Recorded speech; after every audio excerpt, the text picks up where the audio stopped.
قال رسول اللہ صلی اللہ علیہ وسلم الیس الواصل بالمکافی ولکن الواصل الذی اذا قطعت رحمہ وصلہ۔ بخاری شریف کی حدیث ہے، توجہ سے سننی اور عمل بھی کرنا ہے، کہو انشاءاللہ۔ حضور اقدس صلی اللہ علیہ وسلم کا پاک ارشاد ہے کہ وہ شخص صلہ رحمی کرنے والا نہیں ہے جو برابر سرابر کا معاملہ کرنے والا ہو۔ سمجھے بات؟ وہ شخص صلہ رحمی کرنے والا نہیں ہے جو برابر سرابر کا معاملہ کرنے والا ہو۔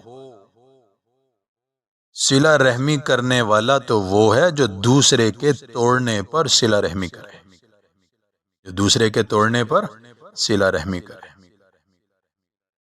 بالکل ظاہر اور بدیہی بات ہے، جب آپ ہر بات میں یہ دیکھ رہے ہیں کہ جیسا برتاؤ دوسرا کرے گا ویسا ہی میں بھی کروں گا، تو آپ نے کیا صلہ رحمی کی؟ آپ نے کیا صلہ رحمی؟ یہ بات تو ہر اجنبی کے ساتھ بھی ہو سکتی ہے کہ جب دوسرا شخص آپ پر احسان کرے گا تو آپ خود اس پر احسان کرنے پر مجبور ہیں۔ ایسا ہے کہ نہیں ہے؟ جب دوسرا شخص آپ پر احسان کرے گا تو آپ خود اس پر احسان کرنے پر مجبور ہیں۔ صلہ رحمی تو در حقیقت یہی ہے کہ اگر دوسرے کی طرف سے بے التفاتی ہے، بے نیازی ہے، قطع تعلق ہے، تو آپ اس کے جوڑنے کی فکر میں رہیں۔ کوئی بات نہیں، وہ نہیں بلاتا ہم بلائیں گے، وہ نہیں دیکھتا ہم دیکھیں گے، وہ ناراض ہوتا ہے ہم راضی کریں گے، وہ توڑتا ہے ہم جوڑیں گے۔ آپ کی یہ فکر ہونی چاہیے۔ اس کو مت دیکھیں کہ وہ کیا برتاؤ کرتا ہے، اس کو ہر وقت سوچیں کہ میرے ذمے کیا حق ہے، یہ چیز سوچنے کی۔ یہ نہیں سوچنا وہ کیا کر رہا ہے، وہ میرا حق ادا کر رہا ہے کہ نہیں کر رہا، یہ نہیں سوچنا۔ یہ سوچنا ہے کہ میرے ذمے کیا حق ہے، مجھے کیا کرنا چاہیے۔ اس لیے دوسرے کے حقوق ادا کرتے رہیں، دوسرے کے حقوق ادا کرتے رہیں۔ ایسا نہ ہو کہ دوسرے کا کوئی حق اپنے ذمے رہ جائے جس کا قیامت میں اپنے سے مطالبہ ہو جائے۔ ہر وقت دل میں اس چیز کا وہم کہ میرے حق ادا نہیں ہوئے، میرے حق ادا نہیں ہوئے، میرے حق ادا نہیں ہوئے، نہیں، دل سے نکال دو یہ چیز۔ آپ کا حق ادا نہیں ہوا بلکہ یہ تو زیادہ خوشی کی بات ہے۔ آپ کہو گے ارے کیا ہو گیا مولوی صاحب، کیا بات کر رہے؟ خوشی کی بات ہے۔ دنیا میں آپ کا حق ادا ہو جاتا کتنا فائدہ ہو جاتا، تھوڑا سا نا، لمیٹڈ۔ آخرت میں جب آپ دیکھیں گے کہ جو دنیا میں میرا حق فلاں نے ادا نہیں کیا تھا، اس کا اتنا اجر اور ثواب، آپ حیران ہو جائیں گے۔ پھر آپ تمنا کریں گے کاش میرا کوئی حق ہی نہ ادا ہوتا دنیا کے اندر۔ تو شور شرابہ نہیں، لڑائی جھگڑا نہیں، تعلق کا توڑنا نہیں، دلوں کے اندر میل نہیں، بغض نہیں، حسد نہیں، کینہ نہیں، لڑائی جھگڑا نہیں، نفرت نہیں، کچھ بھی نہیں۔ آپ کا حق نہیں ادا ہو رہا، نہ صحیح، آپ دوسرے کا حق ادا کر رہے ہو کہ نہیں، اس چیز کو سوچو، اس چیز کی فکر پیدا کرو۔ سمجھ رہے نا بات؟ ایک صحابی نے حضور اقدس صلی اللہ علیہ وسلم سے عرض کیا۔ اب یہ جو واقعہ ہے اس کو توجہ سے سننا ہے، عمل بھی کرنا ہے انشاءاللہ۔ عرض کیا یا رسول اللہ صلی اللہ علیہ وسلم، میرے رشتہ دار ہیں، میں ان کے ساتھ صلہ رحمی کرتا ہوں، بدلے وہ میں قطع رحمی کرتے ہیں۔ میں ان پر احسان کرتا ہوں، بدلے میں وہ میرے ساتھ برائی کرتے ہیں۔ میں ہر معاملے میں تحمل سے کام لیتا ہوں، وہ بدلے میں جہالت پر اتر آتے ہیں۔ چار چیزیں بتائیں، کمپلین کی ہے، شکایت کی ہے۔ کیا؟ یا رسول اللہ میرے رشتہ دار ہیں، میں ان کے ساتھ صلہ رحمی کرتا ہوں، وہ قطع رحمی کرتے ہیں۔ میں ان پر احسان کرتا ہوں، وہ میرے ساتھ برائی کرتے ہیں۔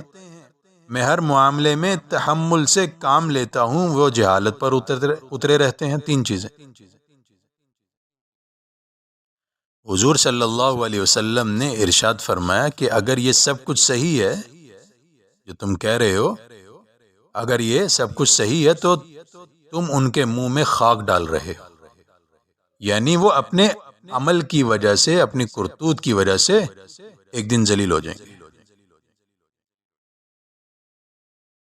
اور بدلے میں کیا ہوگا تمہارے ساتھ؟ اللہ تعالی کی مدد شامل حال رہے گی۔ جب تک تم اپنی اس عادت پر جمے رہو گے، جب تک تم یہ معاملہ کرتے رہو گے، اللہ کی مدد تمہارے ساتھ شامل حال رہے گی۔ اور جب تک اللہ جل شانہ کی مدد کسی کے شامل حال رہے، نہ کسی کی برائی سے نقصان پہنچ سکتا ہے، نہ کسی کا قطع تعلق نفع پہنچنے سے مانع ہو سکتا ہے۔ یاد رکھ لیں،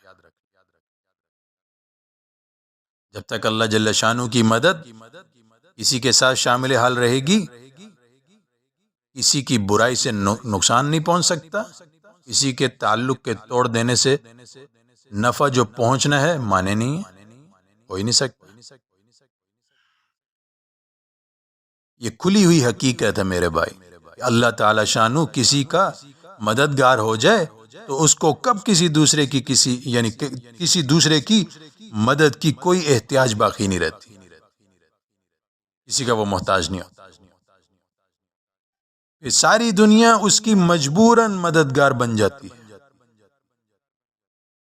اور ساری دنیا مل کر اس کو کوئی نقصان پہنچانا چاہے تو ہرگز نقصان نہیں پہنچا سکتی۔ کیوں؟ کہ اللہ کی مدد اس کے ساتھ شامل حال ہے۔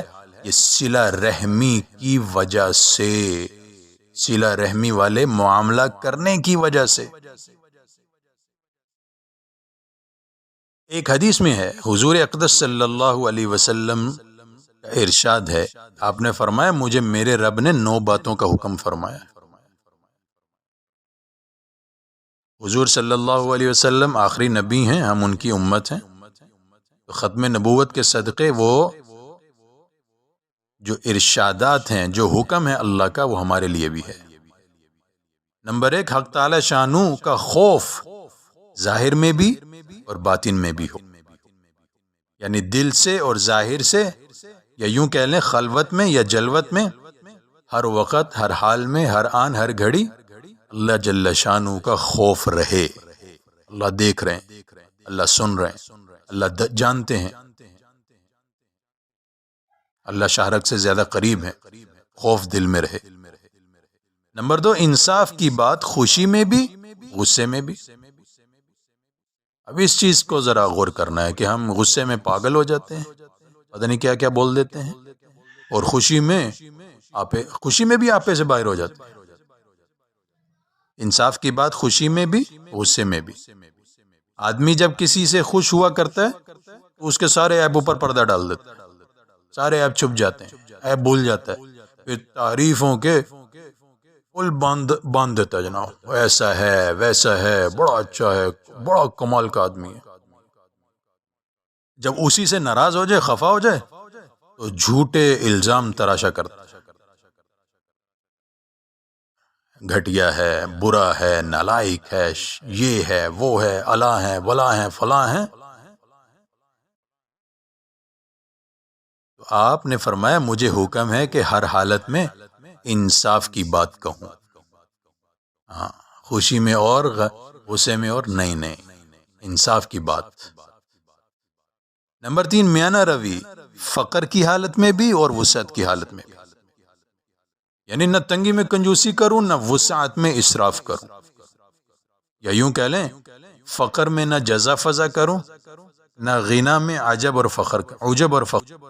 نمبر 4، جو شخص مجھ سے قطع تعلق کرے میں اس کے ساتھ بھی تعلقات وابستہ کروں، یہ نہیں کہ جو مجھ سے تعلق جوڑے صرف اس سے ہی جوڑوں، جو مجھ سے تعلق بنانا چاہے میں اسی کے ساتھ تعلق بناؤں، نہیں۔ صلہ رحمی یہ ہے جو تم سے تعلق کو توڑے تم اس سے تعلقات وابستہ کرو۔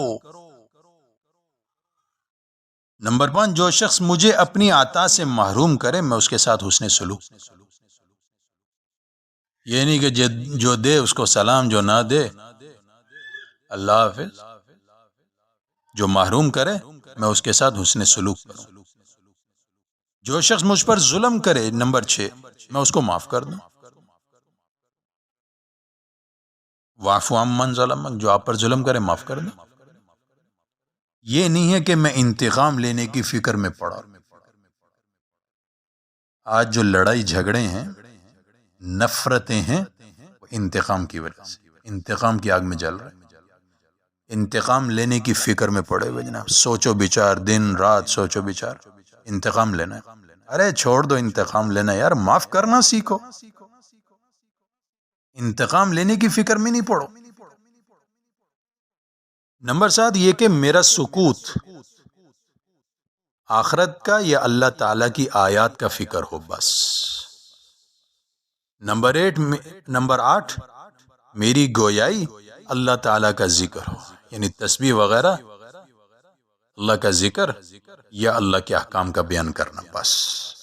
نمبر 9 میری نظر عبرت ہو، عبرت یعنی جس چیز کو دیکھوں عبرت کی نگاہ سے دیکھوں، انجوائے، مزہ نہیں، عبرت، پہلی قوموں کے واقعات دیکھو عبرت، اللہ کی طرف سے آزمائش دیکھو عبرت، بیماری عبرت، پریشانی عبرت، مصیبت عبرت، وبا عبرت، عذاب عبرت،